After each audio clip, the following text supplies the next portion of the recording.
Moment, dragi prieteni, Big Brother în căminile cuziste. Da, am auzit și varianta de la București, iată, acum la Iași, cu acele cartele, dar nu sunt transmisibile? La București era problema asta. Bună dimineața, Iași, 8 și 4, sunt transmisibile.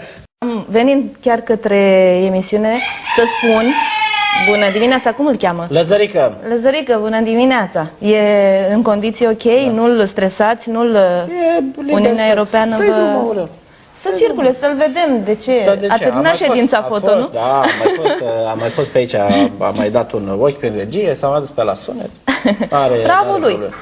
Spuneam că mă gândeam de dimineață venind către voi să exprim bucuria faptului că ne întâlnim într-o zi de sărbătoare. Astăzi creștini ortodoxi sărbătoresc intrarea Maicii Domnului în biserică.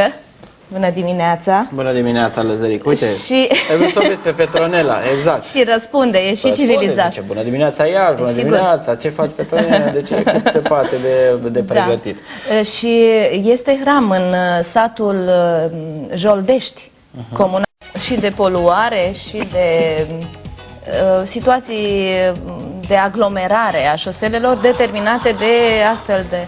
Da. Mă uit la Lăzărică și voiam să spun că mi se părea atunci când așteptam să intru... Că era foarte mare. Că un cocoș mare... Tita, mai cu cucuricul, boier mari, dați și cardul cu dolari.